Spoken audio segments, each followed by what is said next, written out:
అంటే యువత స్వేచ్ఛ అంటే ఏం కోరుకుంటుంది అన్నది నేను ఒక చిన్న రూపంలో చెబుతా. ఒక తల్లి టార్టాయిస్ ఉంది, పిల్ల టార్టాయిస్ ఉంది. వీళ్ళిద్దరూ నది ఒడ్డున అంటే సముద్రం ఒడ్డున పోతూ ఉన్నారు. ఒకరోజు తల్లి తొందరగా నడువు, మనం నీళ్ళలోకి వెళ్ళిపోదాము అంటుంది.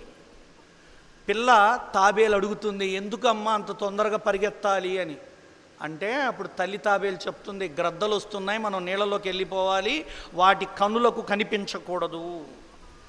ఏం కాదులే అని చెప్పి మెల్లగా వెళ్ళి నీళ్ళలోకి వెళ్ళిపోయారు. మరలా ఇంకొక రోజు తల్లికి ఇట్టనే చెప్పింది, మూడో రోజు చెప్పింది. అప్పుడు పిల్ల తాబేలు అడిగిందంట, ఎన్నాళ్ళు ఇలా అమ్మా, మనకి స్వేచ్ఛ లేదా, నాకు I want freedom, I want స్వేచ్ఛ అందంట. అంటే ఏం కావాలి అందంట.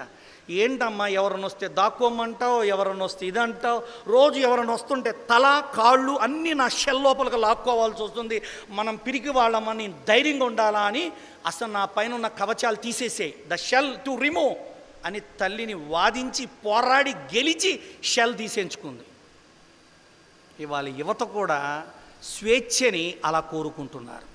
అంటే తాబేలు పైన తన జీవిత రక్షణ ఏంటో తెలుసా, ఆ షెల్.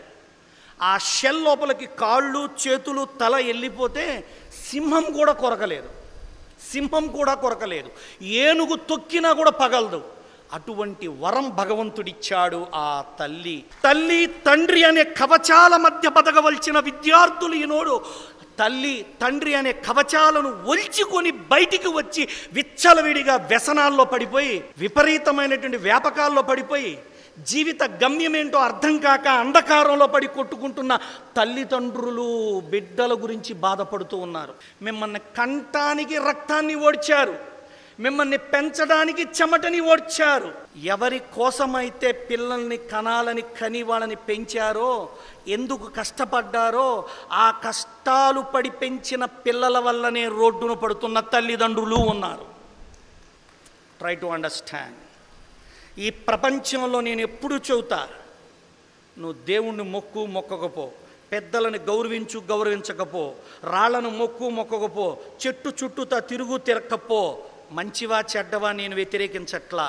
కానీ నీ తల్లిని తండ్రిని ఆదరించడం, ఆచరించడం, అన్వయించుకోవటం, వాళ్ళని అనుసరించడం అనే సంస్కృతి మరణిస్తున్న ఈ రోజుల్లో మనము మార్చుకోవలసిన మన బుద్ధి, మన మనస్సు, మన ప్రవర్తన, మన వివేకము, మన విధానాలన్నీ మనం సమయానుకూలంగా కాలానుకూలంగా మార్చుకోవాలి.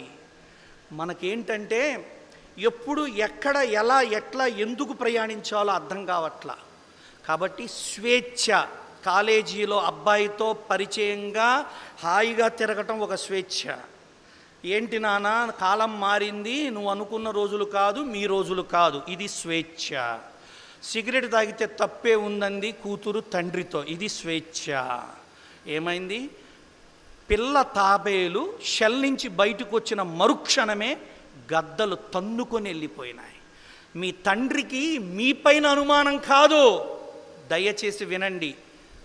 బయట ప్రపంచంలో జరుగుతున్న వ్యవహారములను చూసి భయంతో బ్రతుకుతున్నాడు ఈ రోజున తండ్రి తల్లి.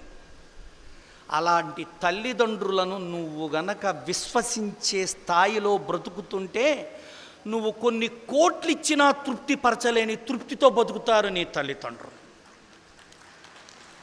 నువ్వు నన్ను తృప్తిపరచద్దు, పక్కవాడిని తృప్తిపరచద్దు, కట్టుకున్న పెళ్ళాన్నో మొగున్నో కూడా తృప్తిపరచద్దు. కన్న తల్లిదండ్రులను తృప్తిపరచడంలో సంపూర్ణంగా పూర్ణంగా విజయవంతుడవైనావు అంటే నీ జీవితం మోక్షం చెందినట్టుగా భావిస్తాను.